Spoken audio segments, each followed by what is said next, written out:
She gets fat and out of shape. She's demoralized, dispirited, disenchanted. And she comes to church and the reverend tells her, Jesus is my rock. Yeah. Jesus is a comforter. Jesus will do this. Well, the woman need a man to do something for her. So she get the Holy Ghost and run up and down the aisle.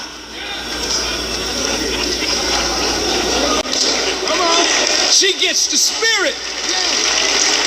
But what she's really looking for is a real man of God in her life. Yeah. Well, why aren't you there? Because, Reverend, the power side of Jesus is not represented. The side of comfort and consolation and mercy and forgiveness is what's mentioned. And the woman is more attracted to that because of the feminine side of her nature. But a man is made to have power and dominion. And unless the church becomes as God intended it to be and gives power to the man. How do you give power to a man? You give a man power by giving him knowledge. You don't entertain men. You teach men. Are you listening? When church becomes a big show, and it's more singing and shouting and entertaining than real teaching, then the man can't get a grip on the Word of God to empower the man to go out from the church into life and deal with what is out there. So Jesus saw an ass tied. All right now. And brothers, you're tied up, but they have no more use for you. And in a society like this, when they don't have any more use for you, they program you for destruction. Now look at yourself. Look at yourself, brothers. Let's look. 30 years ago, white folk did not ever want to see a black man with a gun. Right in the South, if you had a shotgun on your farm, white folk would be a little careful how they come around you, especially if you would use it. Because they know that thing hurts, kills. So you couldn't get guns. There was always a liquor store available to you, so that in your pain of not being productive as a man, and some of you don't even know why you're in pain, because your nature has never been explained to you. So you in pain, don't know where the pain is coming from, don't know why you're in pain, but you're in pain because you're not productive. And no man can be a man unless he's productive. So the alcohol man says, hey, brother, come on here. Take this for your pain. So you're a college professor, but you're in pain. Because you know, professor, something ain't right with what you're professing. You're teaching young people, and you know when they leave college, most of them will not be able to use what they spent 4 years in college trying to learn. So, in the basement of most of the professors' houses, you find a bar. And you have parties in your house. and your friends come over and you get drunk and laugh and talk and get drunk and get drunk and laugh and talk and tell jokes and get drunk some more and laugh and talk and tell jokes and then go back to class on Monday acting like you professing. It's the same with preachers. No.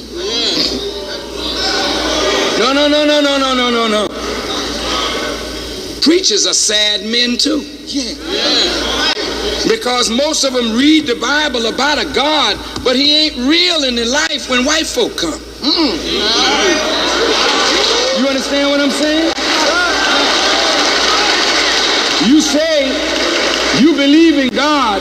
God is your rock. But don't let white folk come to your house in the midnight hour.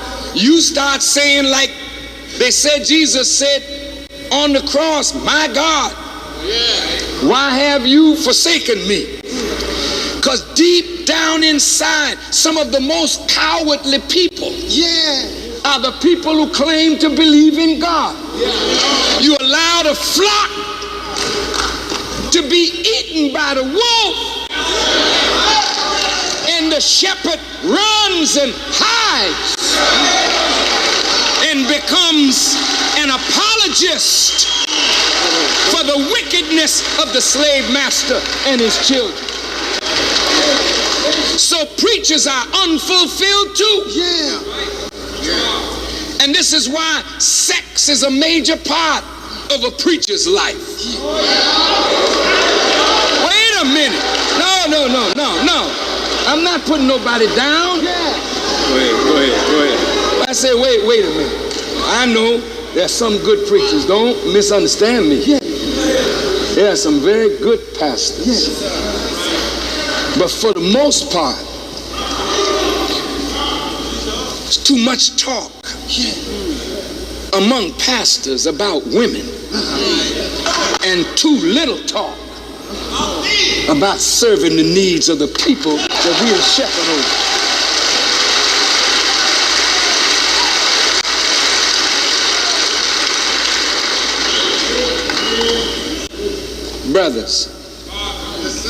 Brothers, we're all in pain. The man of God, he got his Bible, but he's in pain. The Muslim, he got his Quran, he's in pain. The agnostic ain't got no Bible, no Quran, don't believe in no God, but he in pain. Gangbangers in pain. All of us are in pain. And do you know, brothers, when you're in pain, your brain releases hormones that actually can deaden pain. This is why you could lose an arm and sometimes don't even feel it because the trauma has released something from the brain, and when you look and your arm is gone, then pain. But before that you didn't even know it was gone. That's how powerful the brain is. But when your pain is so great that you deplete what the brain can give to comfort you, and your knowledge is so weak that it can't fire the brain up to produce more of what you need in a traumatic time, then here come the dope merchant. Hey baby, hey, try this. And we're in so much pain, brothers. After a while, reefer gets to be punk stuff. When you graduate from reefer, you have never been able to afford cocaine like white folks use it in the powdered form. So some of them went in a laboratory and developed a very inexpensive chemically produced coke that immediately goes to the pleasure center of the brain. And one hit of it hooks you. Now that's really something. So now crack is flooding our community. And each of you as men know, the more pain you're in, the more drugs you use, your personality begins to get distorted. You're no longer the same person that you were when you were natural or in a natural state. You become an incessant liar. And after a while, your mother and your father become objects to you, not your real parents that you should have love and care and tenderness for. But you see your mother's fur coat and you take it. You see something of value, you take it. And if they try to stop you, you, in the sad state of your mind, would kill your own mother, your own father, your sister, or your brother. Now the black community is filled with pain and filled with drugs. Filled with pain and no power, now filled with guns. Mao Zedong said, power grows out of the barrel of a gun.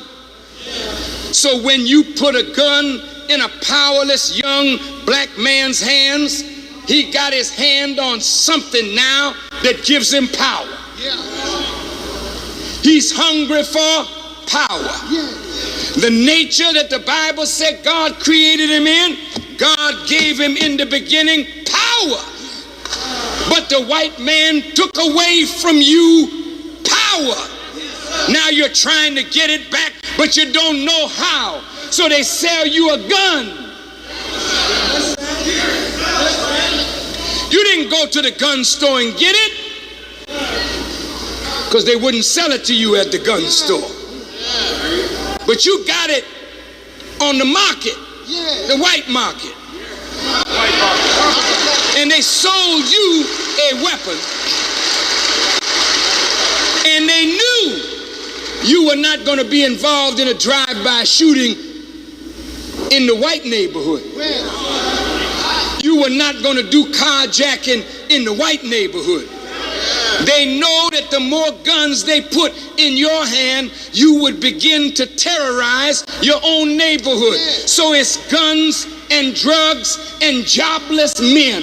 Guns and drugs and pain-filled men. Guns and drugs and bitter, frustrated men. Guns and drugs and men with no creative mind. Guns and drugs and a man that is not really a man of his own destiny.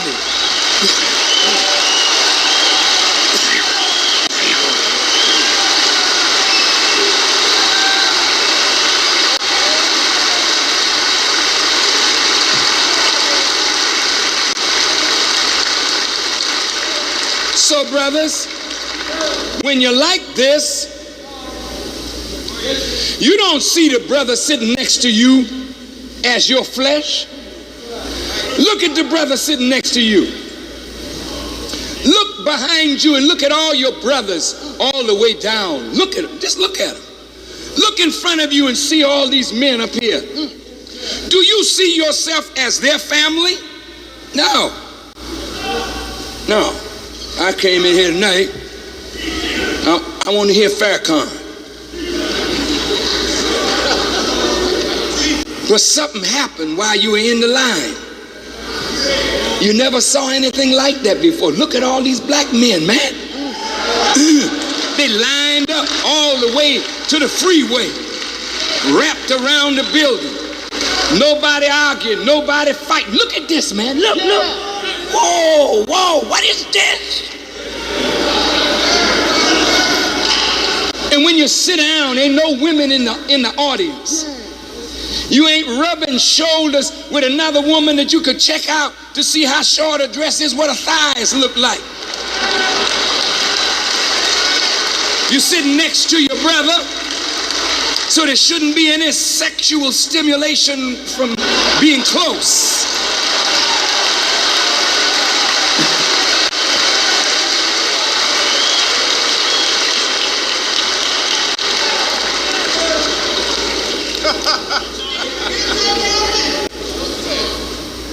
But out in the hood, it's every man for himself. And so when you got a gun, you feel you got power. You're at home, you call the dog may come. That's sad. That's sad, brothers. That's sad. You're at home, you call your children, they may come. But when you put out the gun, people start coming to that. What you say you want? Yes, sir. Yeah, I'll give. That's that you feel that's real power. And then the kicker is when you squeeze the trigger and you watch the body of your brother gyrate under the heat of a bullet, and you see him cry out, "Oh God," and he gasps, and you watch his life ooze out,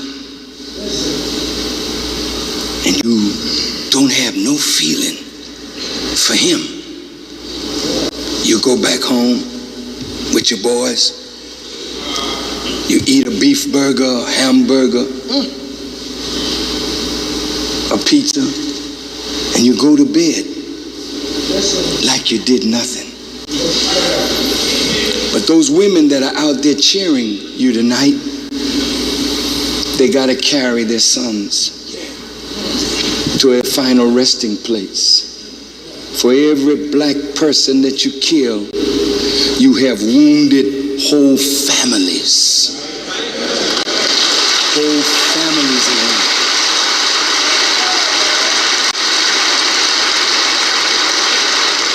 Then you set up vengeance in those that are remaining behind, so they're plotting now to get you.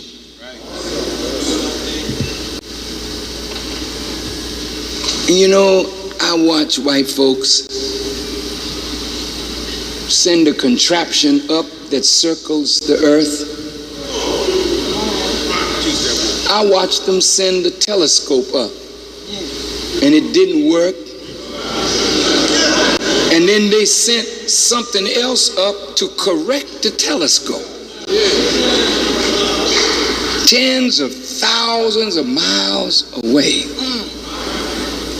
And you mean to tell me they can't correct a condition that is going on in every major city of America? Something is wrong. Now, brothers, you are programmed right now for total destruction. See, when they put out a movie called Boys in the Hood and show us to the world at our worst behavior, when they put a movie out called Menace to Society, and you see your brothers pistol whip a Korean woman, reach over the counter, shoot her, and then go home and take a video camera of it and sit down and laugh at it, and you in the movie laughing at it too. White folk have sent that movie all over the world. And do you know what's being done? White people all over the world and your own black brothers are looking at you through the lens of a movie camera, and they are saying, my God, black people are terrible. The biggest industry in America today is prisons. They're going to build more and more and more. Who they building them for, brothers? It costs nearly $40,000 a year to keep you in jail. They're not interested in giving you education. They like you just like you are, so that 3 strikes, you're in for life. And with 3 strikes, they've got a free worker. In other words, another plantation, brothers. You're a slave for the rest of your life.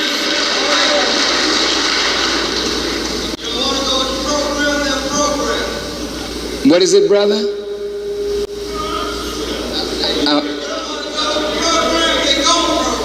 That's right. That's right. That's right. If you don't want to go with the program, they'll program. And so here you are, programmed for annihilation.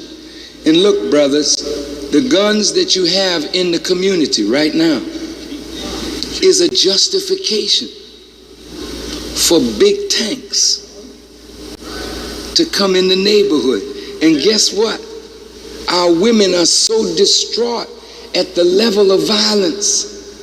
Our mayors, our black mayors and white mayors and police chiefs, they're saying, look, we can't handle this. So they're calling for the National Guard. They're calling for reinforcement from the army.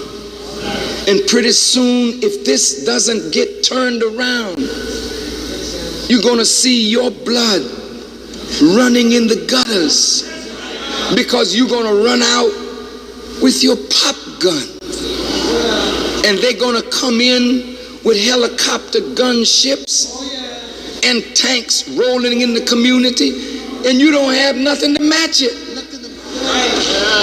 But this little sense of power that you have is driving you crazy to kill your own. You're a menace too. Who's menace 1? Who's menace 1?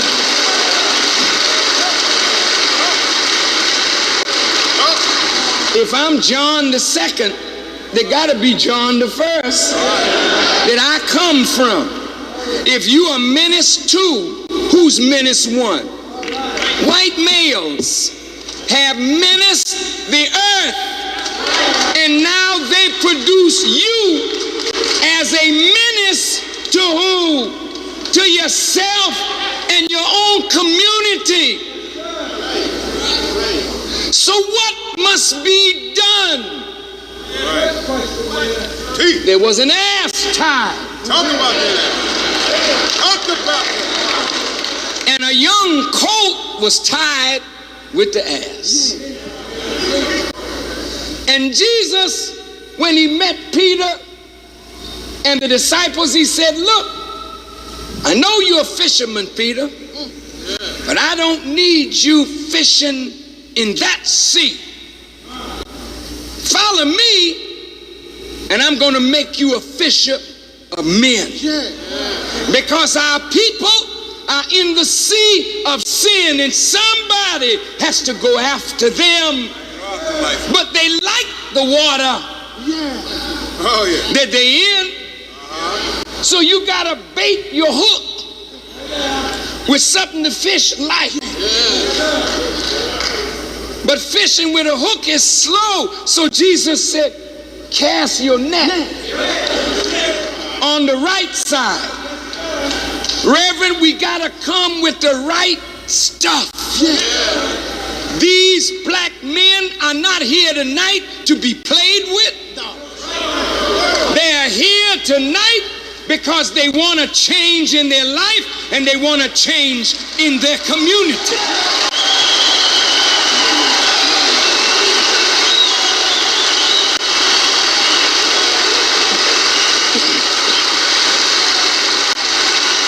All praise is due to Allah. So brothers, in 95, I would like to take 1 million black men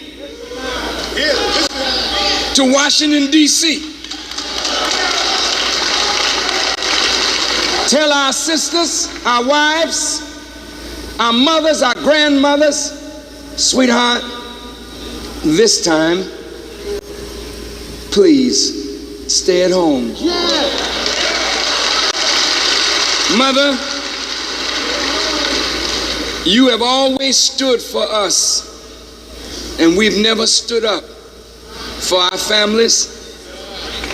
But we're coming of age now, Mom. And we want to go to Washington and state our case. Our fathers, sweat, blood, and tears built this country. Our fathers and our mothers worked from can't see morning to can't see night with no pay to build the economy of the South, to fuel the economy and the industrial revolution of the North. Mother, wife, sister, auntie, baby.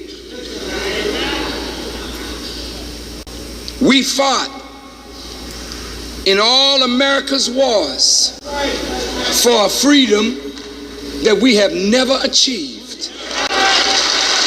We fought in the Revolutionary War that made America independent of England. But we don't have any independence ourselves.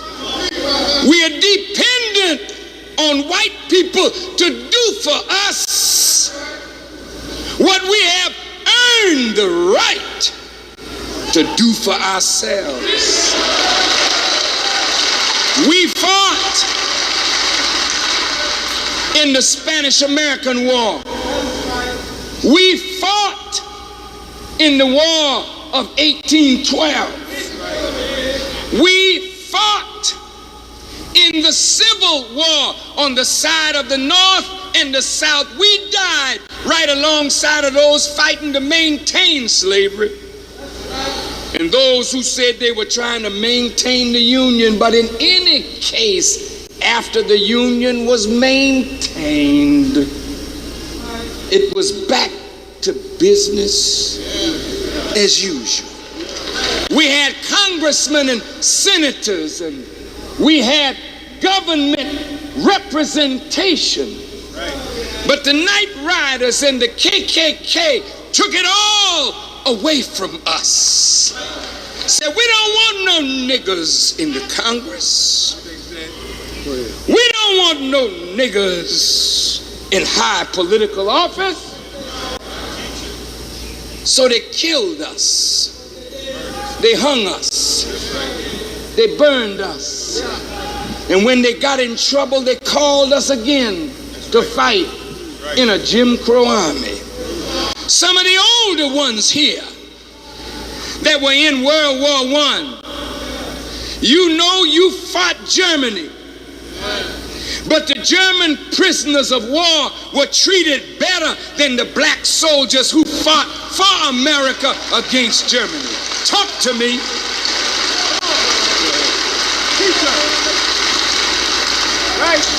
Hitler rose again.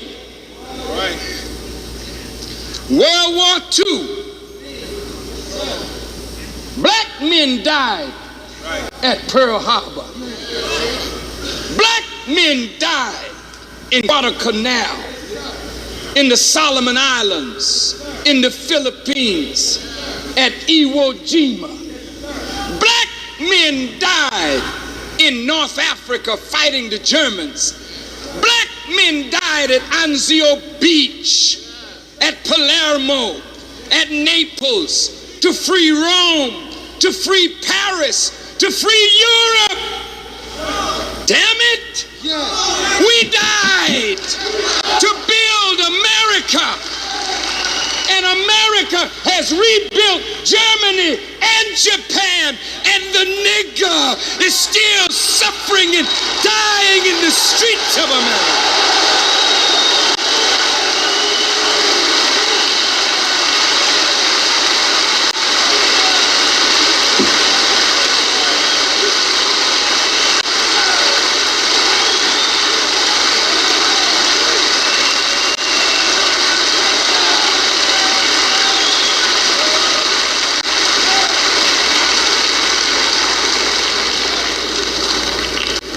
We tried to build black organizations to fight for our cause. We, along with whites, made the NAACP, the Urban League, CORE, SNCC. What was the response of our government?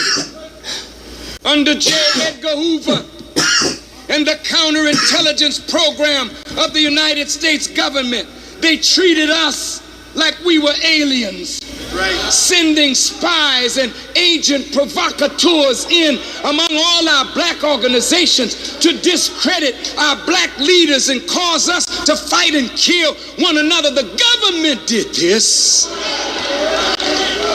using the dollars of our taxes.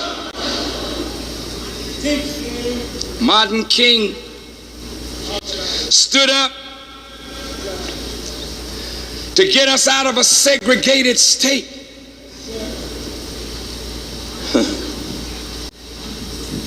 And men had to die. Women had to die just so others could drink at a fountain or go to toilet in a public place. People had to die for that simple, basic right.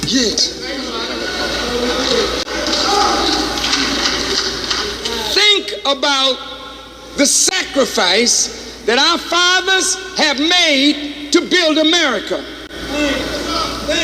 Think about what government has done to show their contempt for us.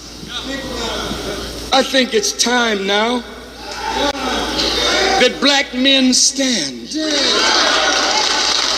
I think it's time now that black men put the gun down for the destruction of yourself and your brother. It's time now for us to say to the government of the United States, here we are, here we stand.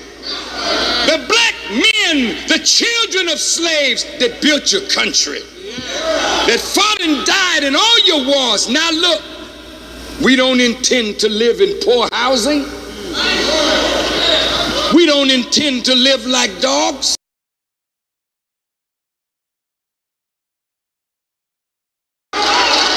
Germany is paying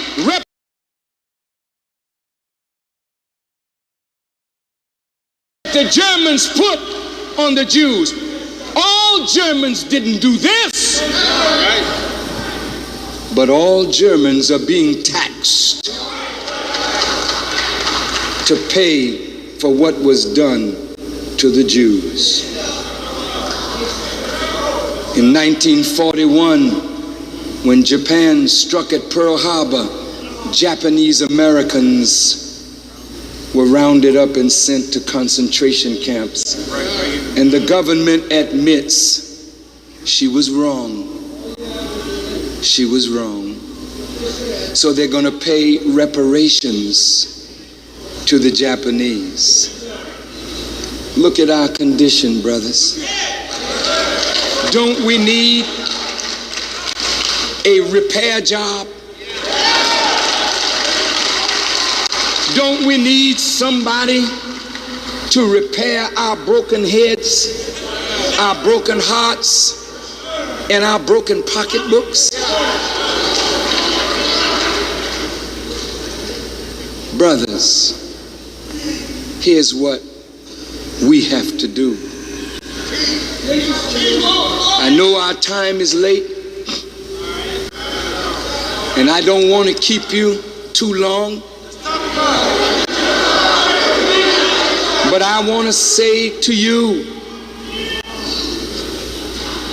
that you who feel that you are despised and rejected, that you are the bottom rail, that you are the last, that you and I are a foolish people, God said, I will choose the foolish things of the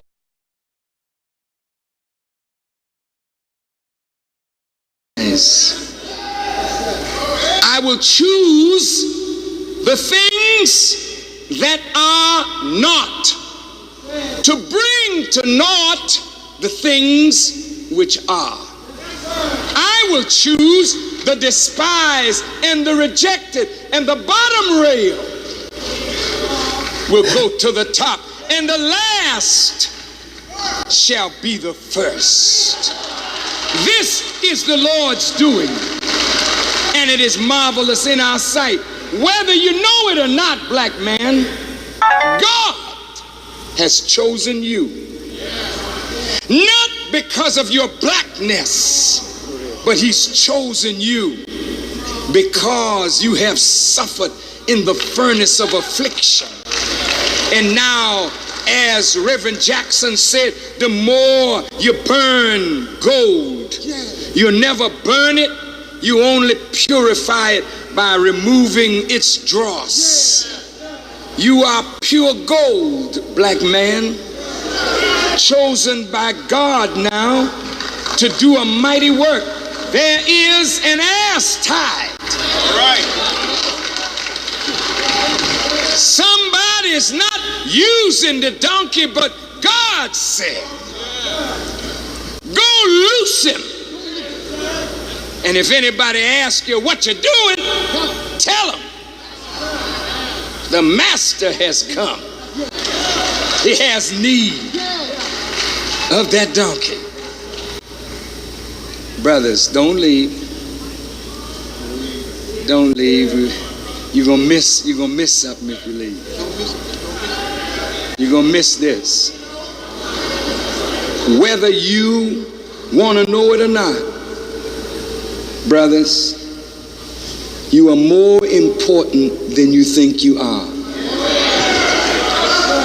This Quran, which is the book of scripture of the Muslims, I would like to read a verse from it.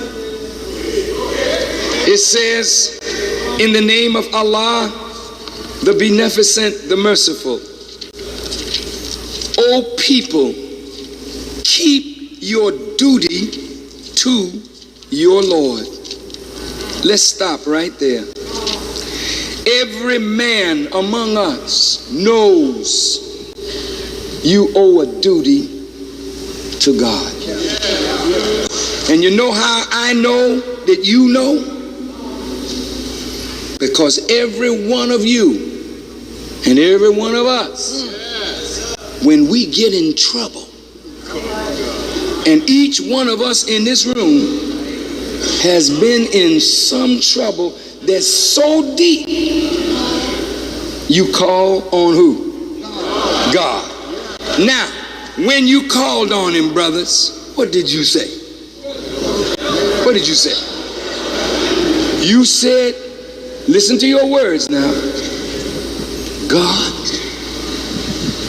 And when you called him, you were real sincere because the trouble was deep. And listen to what you said. You said, God,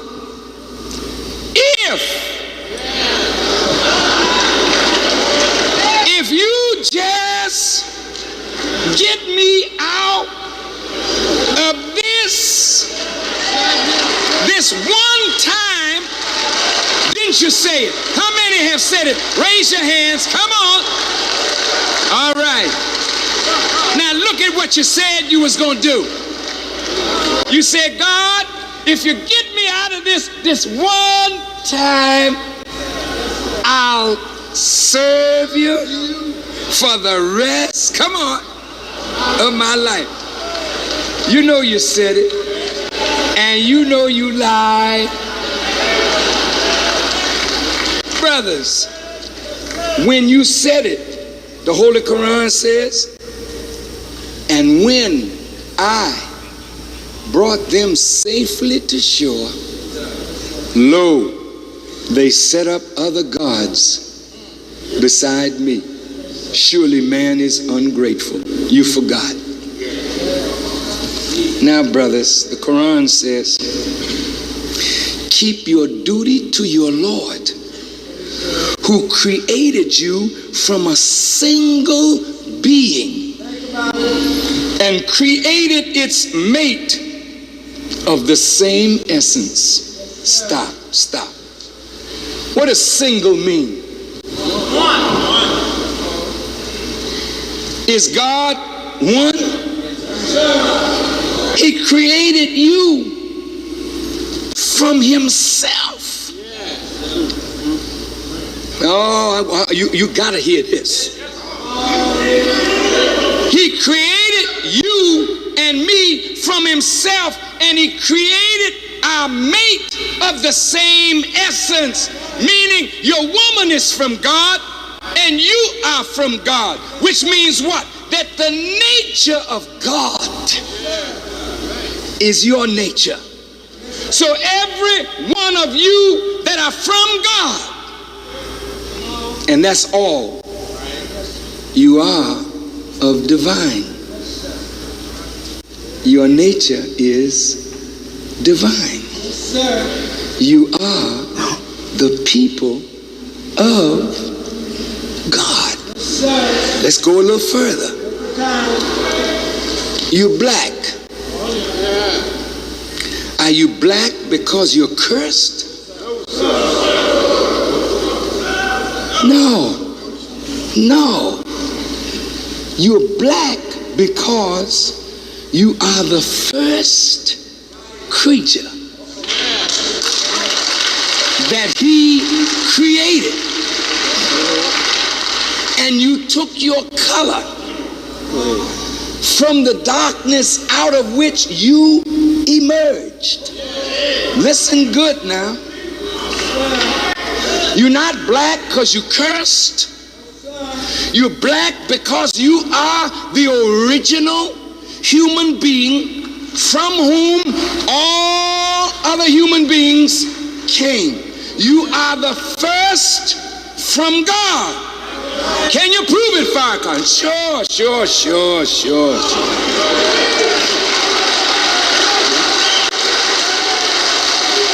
Y'all all right? When they want to find the origin of man, they don't go to Europe. Where they go? What you say? I didn't hear you. They went to Africa. They found the bones of a man they call Zinjanthropus.